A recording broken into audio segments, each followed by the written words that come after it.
कांग्रेस के गढ़ को बीजेपी ने बनाया अपना किला। साल 1971 तक लगातार कांग्रेस का रहा कब्जा।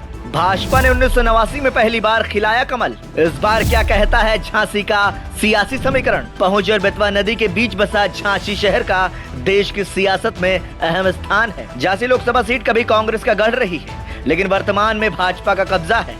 इस सीट पर मध्य प्रदेश की पूर्व मुख्यमंत्री रही उमा भारती सांसद रह चुकी हैं। हालांकि वर्तमान में भाजपा के अनुराग शर्मा सांसद हैं। भाजपा ने इस बार जीत की हैट्रिक लगाने के लिए दोबारा उन पर विश्वास जताया है, जबकि कांग्रेस ने पूर्व केंद्रीय मंत्री प्रदीप जैन आदित्य को अपना गढ़ वापस लेने के लिए चुनावी रण में उतारा। वहीं बसपा ने इस सीट पर अपना खाता खोलने के लिए रवि प्रकाश कुशवाहा पर दांव लगाया है। राजनीतिक पंडितों की माने तो यहाँ पर इस बार त्रिकोणीय मुकाबला देखने को मिल सकता है। अगर लोकसभा चुनाव 2019 की बात करें तो भाजपा के अनुराग शर्मा ने सपा बसपा के संयुक्त उम्मीदवार रहे श्याम सुंदर सिंह यादव को 3,65,683 वोट से हराकर शानदार जीत दर्ज की थी। इस चुनाव में अनुराग शर्मा को 8,09,272 वोट और श्याम सुंदर सिंह यादव को 4,43,589 वोट मिले थे, जबकि कांग्रेस के शिव शरण कुशवाहा को महज 86,139 वोट ही मिल सके थे। वहीं लोकसभा चुनाव 2014 में मोदी लहर के दौरान भाजपा के टिकट पर उमा भारती ने सपा के चंद्रपाल सिंह यादव को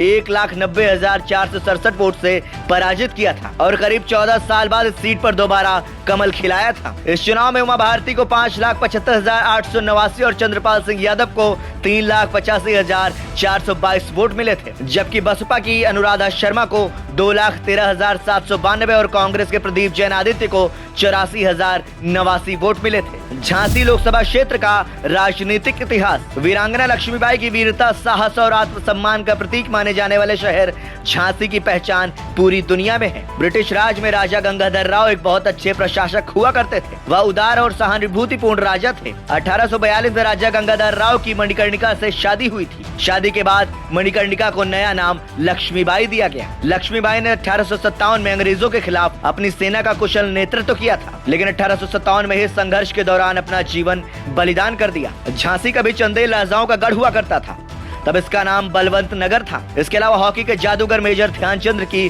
कर्मस्थली, राष्ट्रकवि मैथिली शरण गुप्त और उपन्यास सम्राट वृंदावन लाल वर्मा जैसे साहित्यकारों की झांसी जन्मस्थली रही है। रानी लक्ष्मीबाई केंद्रीय विश्वविद्यालय, बुंदेलखंड विश्वविद्यालय, Bundelkhand institute of engineering and technology, महारानी लक्ष्मीबाई मेडिकल कॉलेज जैसे प्रमुख शिक्षण संस्थान यहाँ स्थित हैं। रेल परिवहन का झांसी एक प्रमुख केंद्र है। यहाँ मंडल रेल प्रबंधक कार्यालय भी स्थित है।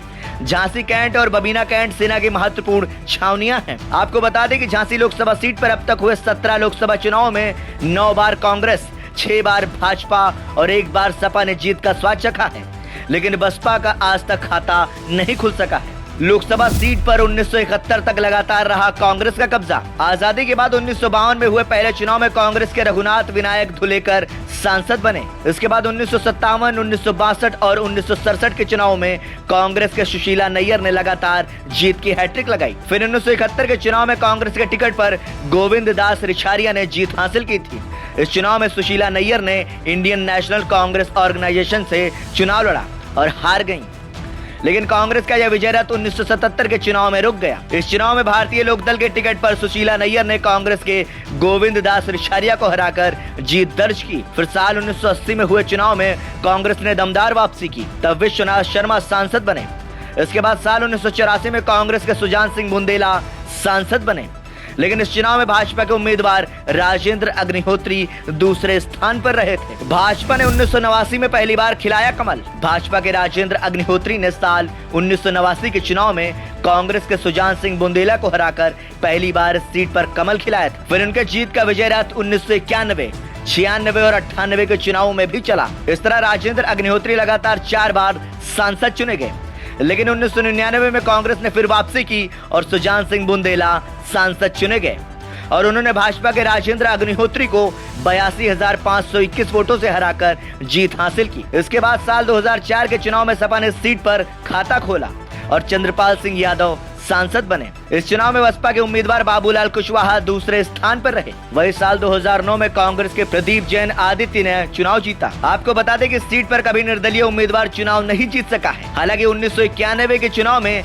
निर्दल उम्मीदवार ओम प्रकाश रिछारिया दूसरे स्थान पर रहे थे। यूपी के सियासत का प्रमुख केंद्र है झांसी। बुंदेलखंड इलाके में स्थित झांसी प्रदेश के सियासत का प्रमुख केंद्र रहा है। प्रधानमंत्री नरेंद्र मोदी, यूपी के मुख्यमंत्री योगी आदित्यनाथ से लेकर कांग्रेसी नेता राहुल गांधी, प्रियंका गांधी, सोनिया गांधी, सपा प्रमुख अखिलेश यादव और बसपा प्रमुख मायावती सहित सभी दिग्गज नेताओं के क्षेत्र में समय समय पर सक्रियता देखने को मिलती रही है। बुंदेलखंड राज्य आंदोलन, बुंदेलखंड से श्रमिकों का पलायन, किसानों की खुदकुशी, पीने और सिंचाई के पानी की किल्लत जैसे मुद्दों को केंद्र में रखकर इस क्षेत्र के राजनीतिक और सामाजिक संगठन अक्सर आंदोलनरत दिखाई देते हैं। वर्तमान समय में यहाँ चल रही विकास परियोजनाओं की बात करें तो झांसी में डिफेंस कॉरिडोर को विकसित करने का काम चल रहा है।